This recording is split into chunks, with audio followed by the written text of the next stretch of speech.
Okay, so I believe we're up to Tani Shloshim Yom. It said Tani Shloshim Yom Lo Isay.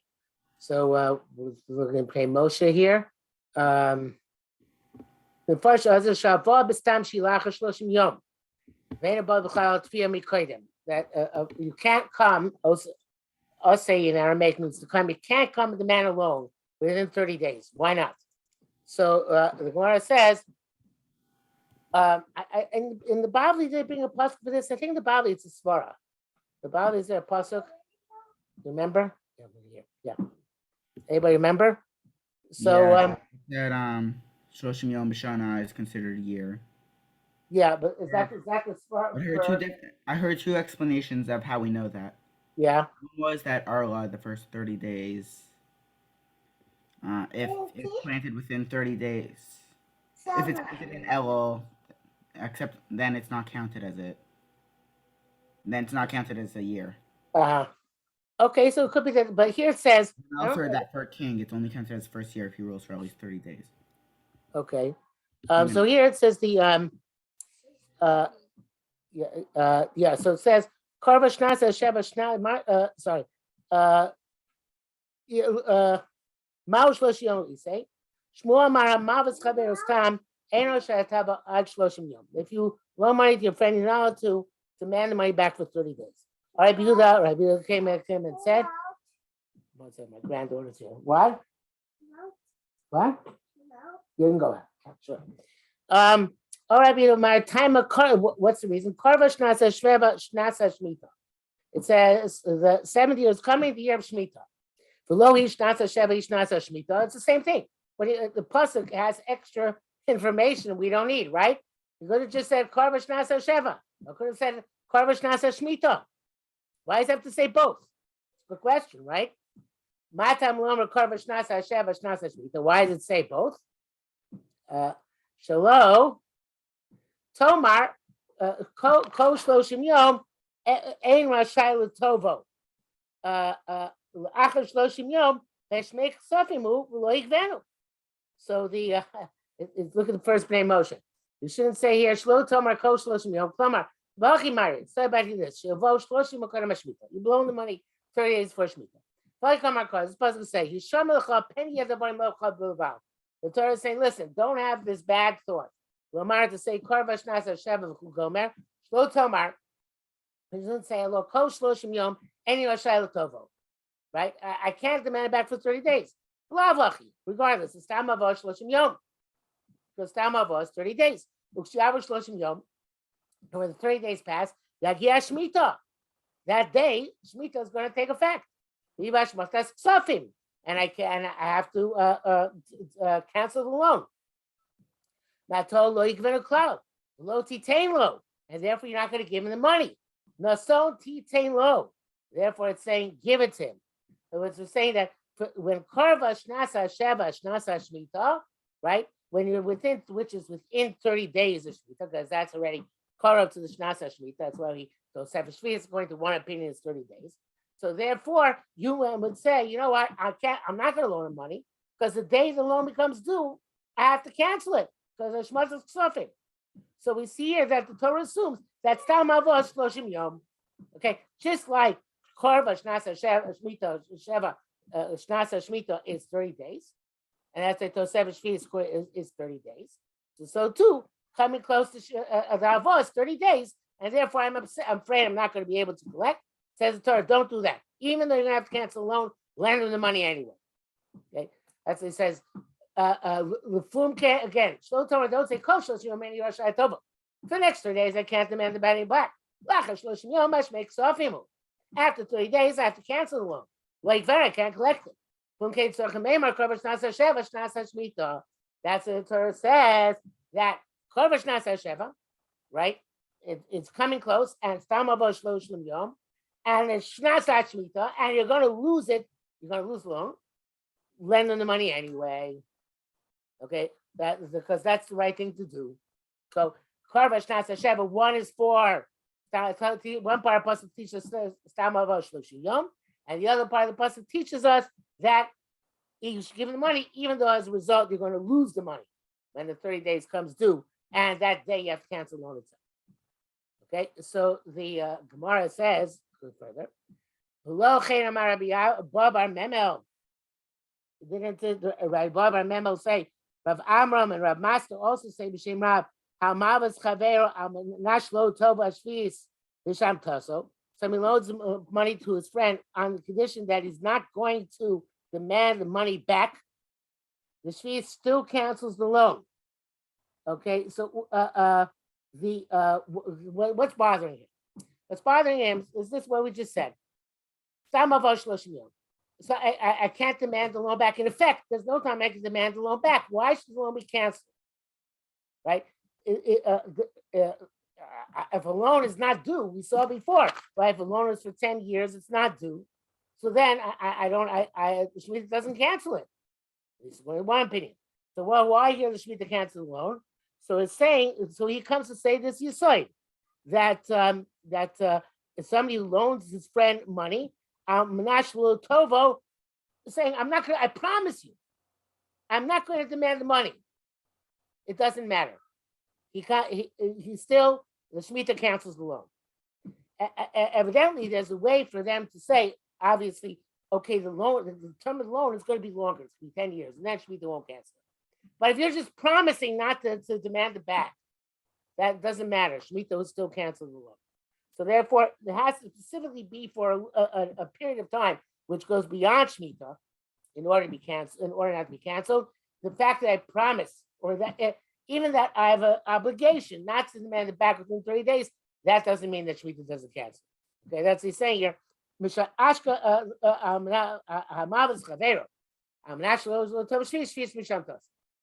then the one says Ashkach Tani. And we find a brisa which also darshans the pasuk which we just learned, but it darshans it differently than we darshaned before. Okay, so let's see what he darshans. We found brisa says Rabbi Ashkach Yishmo Karva Shnasa Sheva Shnasa Shmita. Lo Yishnasa Sheva Yishnasa Shmita. Right, same question we just said on Amar Aleph. The same Shnasa Sheva Yishnasa Shmita. Matamu Amar Karva Shnasa Sheva. The Shnasa Shmita. Shelo Tamar, I shouldn't say Kol Shloshim. You shouldn't say Kol Shloshim Yom.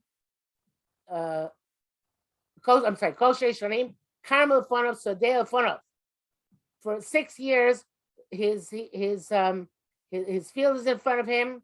His vineyard is in front of him. His field is in front of him. And now, after 6 years, the Shemitah Sofim are not going to be able to collect. Now, what does that mean? A little bit difficult. Let's see what the Bnei Moshe explains. In other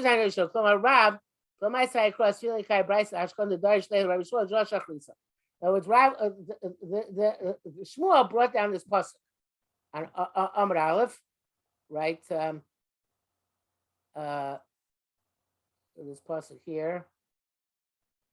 Shmuel said, and it brings down pasuk. So if we learn now this way, like this to Ashkach Tani Rabbi Shmuel, that's not going to be, Shmuel's not going to be able to arrive from the pasuk, because the pasuk is about something else altogether. It's not talking about the term of Shemitah. What's it talking about? So he says, Shalo Tomar Kol Sheishonim. For all 6 years, I can get my parnasa from my kerem and from my field, and from my vineyard and from my field.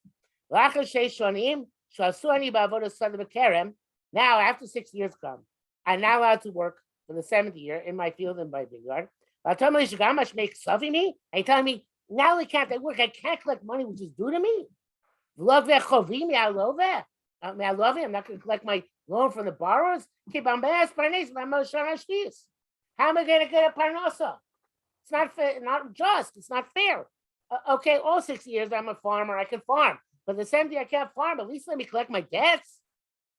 So therefore,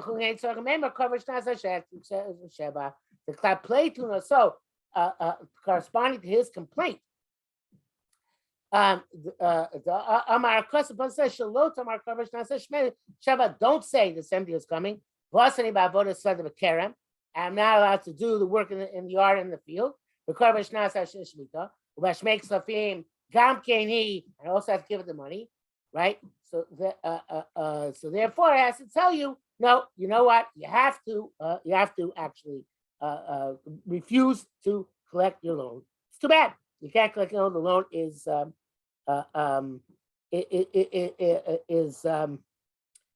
is not collectible. Okay, so that, but it's a bit, quite a bit, Moshe. It's a little bit of it's very, very different, I'd say, not a little different. It's very different than what we said before. Before, we learned halacha from this person. We learned stam avosh shloshim yom. Now we're saying it's a musar idea. Okay, you know what? Tough luck. You can't collect. You can't collect. What are you supposed to do? So it's a different approach altogether. Before, according to Shmuel, we learned halacha in this pasuk. Stam avosh shloshim yom. And it's saying, even though Stam avosh shloshim yom, they can't collect all that time. Too bad. Shemitah counts as well. Now it's saying it's a musar vort, which telling you that, you know what? It's true. All 6 years you can rely on your field and on your vineyard. Now you can't. Okay, the Torah says that's what we're demanding of you. So there's another interpretation of this, which is given by a sefer called the Kavanaki. The Kavanaki is a late achron on Yerushalmi from the late 20th century, and by 2000 Chacham in Yerushalayim were no longer alive, by Ari Carmel and Rabbi Yehuda Levi, and which I like very much. So a very nice shot on Perish on Shvius, not on Makkos. The Perish on Shvius, where this so he also appears, and he says that a person who has a bad eye says he doesn't want to loan a poor person right before Shemitah, because all the 6 years the lovet, the borrower, works his field and his vineyard, not the lender. The borrower works his field and his vineyard, and he has what to pay back. But now his field and his vineyard are going to be hefker, and he won't have what to pay back. And why is that important? Why is the Kavanaki's parish important? Because we know that Shemitah only cancels at the end of the 7th year, right? Not at the beginning of the 7th year. So the Pnei Moshe's shot is a little bit difficult, because according to Pnei Moshe, he says, according to Pnei Moshe, it's talking about all 6 years I work in my field, right? And now Shemitah's coming. Okay, but I have all, and I don't want to loan him money. Okay, but what do you mean you don't want to loan him money? There's still time for actually to loan him money, to loan him money, get back before Shemitah ends. And the truth is that if you think about it, the according to Shmuel, let's analyze the pasuk a little bit more deeply. According to Shmuel, the pasuk says, but even though it says korva shnasa shreva shnasa shmita, it's not talking about the beginning of the 7th year, because the beginning of the 7th year, Shemitah doesn't cancel the loan. Shemitah only cancels the loan this year it's going to cancel it Erev Rosh Hashanah. What? It's not a machlekes if it cancels the but the overwhelming majority of Rishonim Achronim hold that it's the end of Shemitah, and that's what we passed. That's why nobody wrote a Puzbul last year. Okay, so it's the end of Shemitah which cancels. And this next Rosh Hashanah is the one that. Yeah, Rosh Hashanah, right? This Rosh Hashanah, people are going to write Puzbuls. This Erev Rosh Hashanah, people are going to write Puzbuls because Rosh Hashanah, the 8th year is what cancels the loans. So when it says Korva Shnasa Sheva Shnasa Shmita, it's really talking about the 8th year, right? So about the end of the 7th year, right? And I'm afraid if I loan him money now at the end of the 7th year, right? Elul of Tavshin Pei Beis. If I loan money, which Chodesh Elul of Tavshin Pei Beis in a month and a half, so then I'm not going to be able to get it back, right? So that's the first shot, right? That's well. From this we learned that Stam Vosh Lishim Yom, and therefore he's afraid that the Korva Shnasa Sheva, meaning the end of Shemitah, Shnasa Shemitah, the end of Shemitah, right? So therefore, Stam Vosh Lishim is a problem. I don't want to loan him or Chodesh Elul. The Torah says loan him anyway. Okay, and now this business of Sada Keren, right? This is what we're learning now in the Gemara about according to the Pnei Moshe, the Malva says all 6 years I have my Sada Keren, and now you don't have my Sada Keren, so why you're not going to let me collect my loans? It's not fair. And the Torah says too bad. What do you mean all 6 years? Yeah, but now we're already at the end of the 7th year. What is your reference to Sada Keren about? You haven't worked the Sada Keren ready for a full year. It's a strange kind to say. all 6 years I work my sort of a kerem. Already you're not working a sort of a kerem for a full year. Whatever you're making parnas from till now, you're making parnas till now, right? What are you worrying about this loan at the end of Shemitah? You already were making it somehow. You managed to survive the beginning of Shemitah, right? So how do you begin to manage to survive the beginning? You'll survive now to the end. So the Kavanaki is saying it's not that the Malva is saying, not that the Malva is concerned about his own southern care. He says, you know what? It's the middle of Shemitah. I can't loan money to this borrower because he doesn't have a southern care. Normally, when I loan money, there's backup, there's security, which is he's got a southern care in which he can use in order to pay back if he can't pay back the loan. Right? He produces food, he produces grain. He'll pay me back from the proceeds. But now he says, wait a minute, now I have nothing to rely on. During Shemitah, I can't rely on the Levi's field. He's not working the field. So how am I going to loan him money? So that's what Torah says. No, even though he can't work his field, the Levi can't work his field, loan him money anyway. Okay, so it's not that much of it, but it's more glotz. Like I think what the Kavanaki is saying, that he's not concerned about his own field and vineyard, because obviously he already made plans how he's going to make money for himself. But he's concerned about the Levi's field and vineyard because it's more likely the Lova will default on the loan before Rosh Chodesh, before Rosh Hashanah of the 8th year, because that whole year he has less. The Lova has less money, less available cash to pay back, because he doesn't have all his crops and produce to sell. So therefore he says, you know what, I don't want to loan money. So he comes and says, no, loan the money anyway. It's a bad thought. Rely on me, it says the Kodesh Baruch Hu. Happy Tachon, lend him the money. Okay, now let's go to the next Mishnah. Okay, Ein Eidim Nasim Zomimim Ad She Yuzumas Atzma. The Eidim don't come in Zomim until they mess themselves up. Right? So he's saying the Eidos was intrinsically false. Kate said, how so? They testify about so and so. Shragas and Nefesh that he killed. I can testify.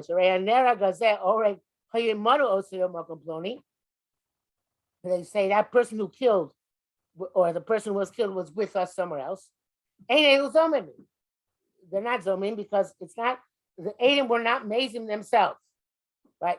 They lied, but they didn't say something about themselves, which was wrong. They said something about the murderer or the victim, which is wrong.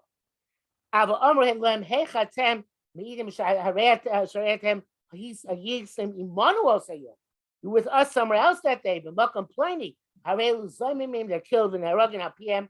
They become zomim. They're killed on the basis. Okay.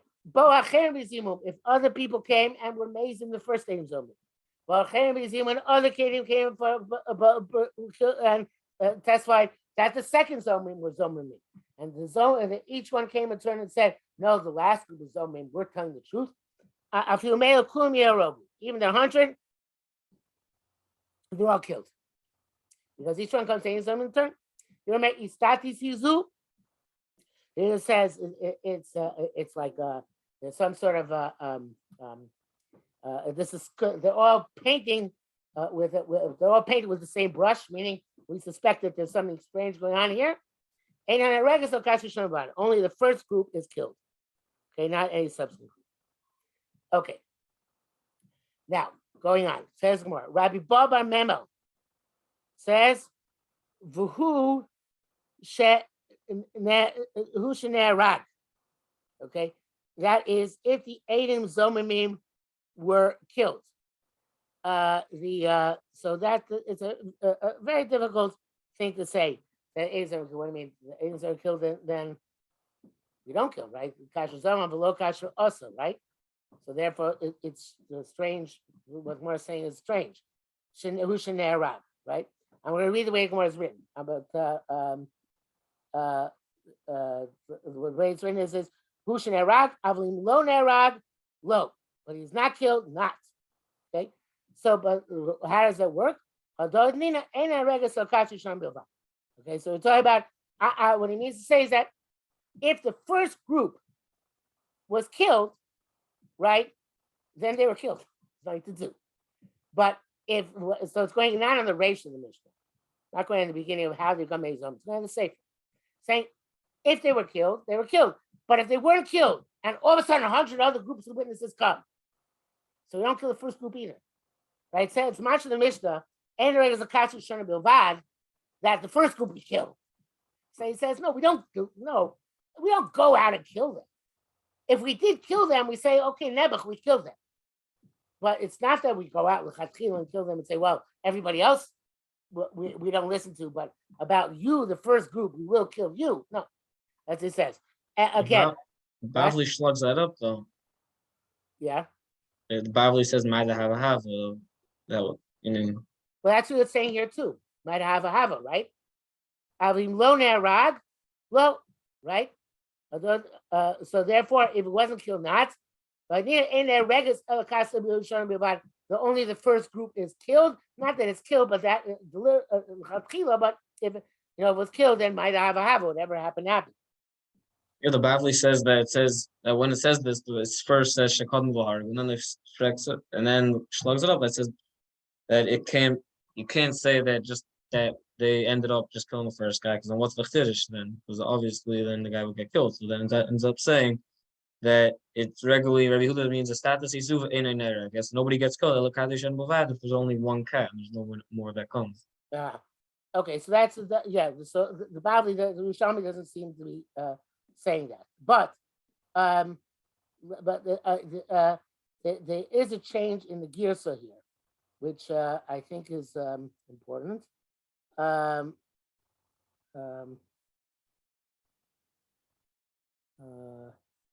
second.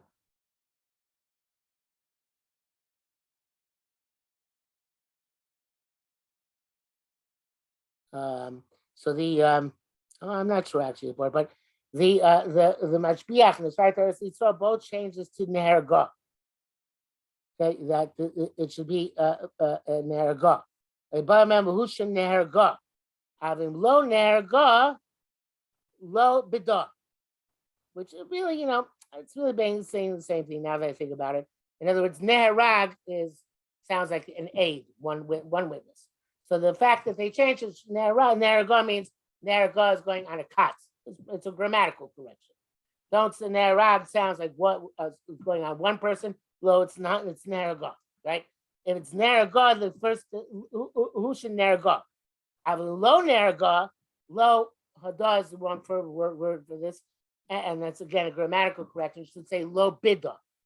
Lo hada means this. Bida means in this. I really should say lo bida in this case, right?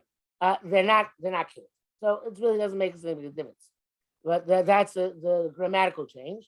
It says, and that's he did nina lo b'dah. So and that means lo b'dah. He did ninon in the regas kasher shon bilbad.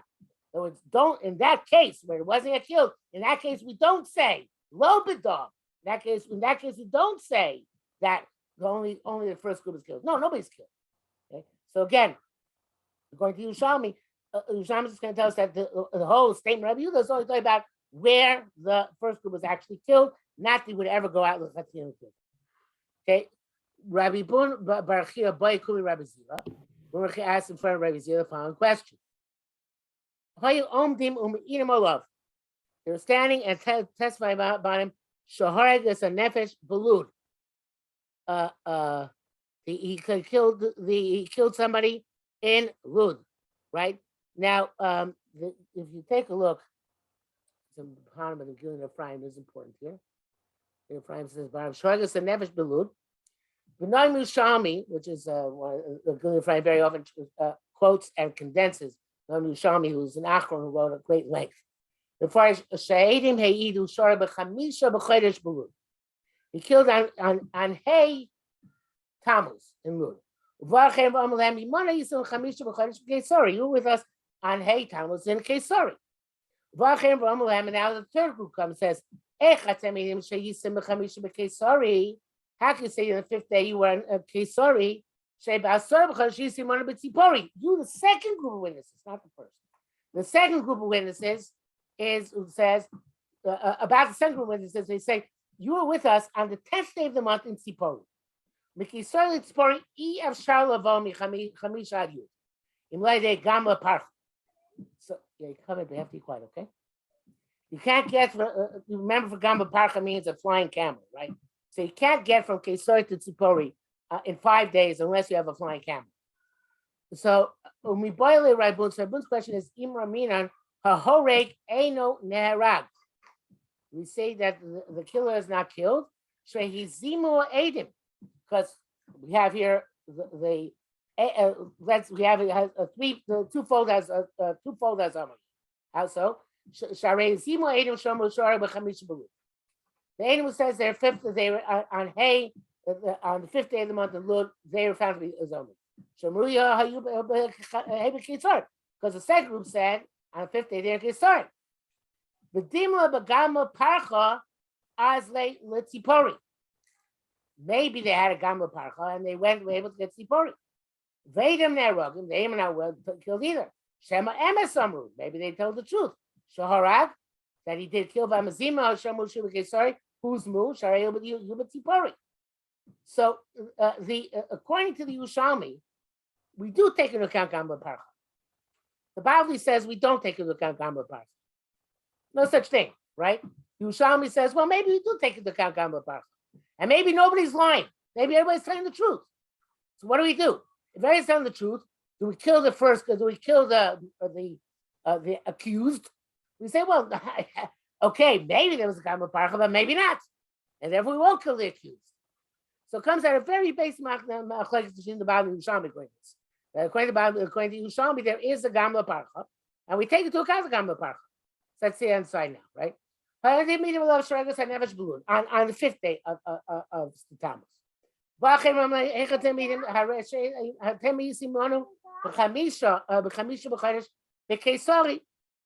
Right? They come and they say, you're with us on the 5th day. Actually, you changed over here to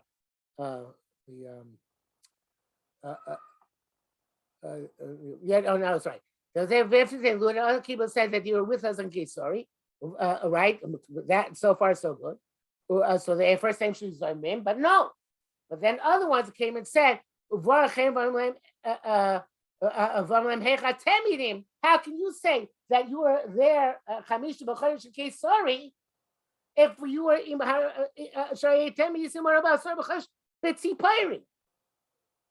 so what you can't okay.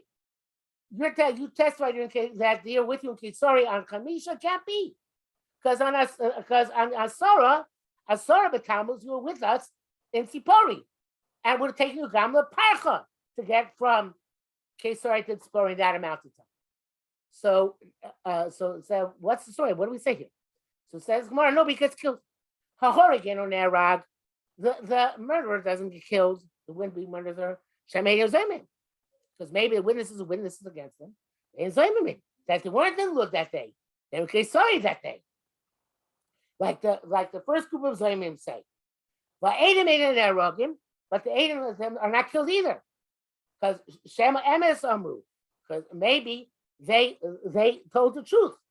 Because the second group of Zayimim, we don't know if they're telling the truth.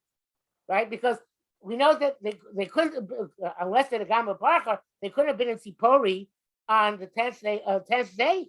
So therefore, maybe they weren't Kesari that day when they say the first witnesses who said who they were in Lud, we were in Kesari. Maybe they weren't there. Let me say it again because it's confusing. Okay, let me give names. We have Reuven, Shimon, Levi, Yehuda, and Yisachar Zvul. Right? Reuven and Shimon testify about the accused. Right? Let's call him Bob. Reuven and Shimon say that Bob killed somebody in Lud on the 5th day of the month. Along come Levi and Yehuda and say, wait a minute, you, Reuven and Shimon, with us on Kesari on the 5th day of the month. You can't testify. Okay, so you're Adam's on. Then come Yisachar and Zvul and say, wait a minute, you, Levi and Yehuda, you say you're in Kesari on the 5th day of the month. What do you mean you're in Kesari 5th day of the month?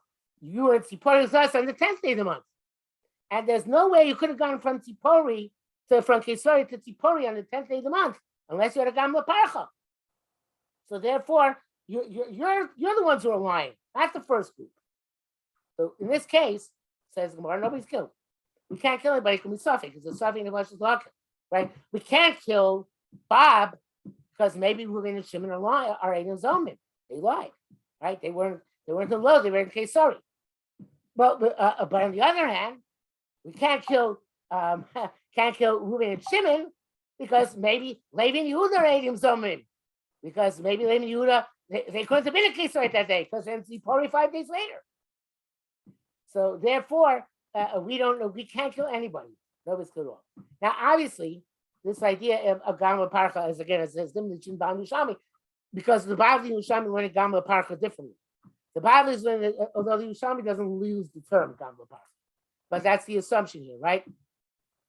The assumption is that somehow they got there quickly. Gamla Parcha, according to the Bavli, is something which is not shaykh. A flying camel is a flying camel. Flying camels don't exist. According to Yerushalmi, means a fleet-footed camel. It means something which can travel very quickly.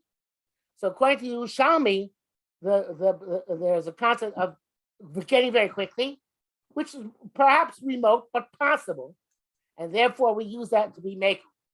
According to Rashi says it's lav dafka camel. what?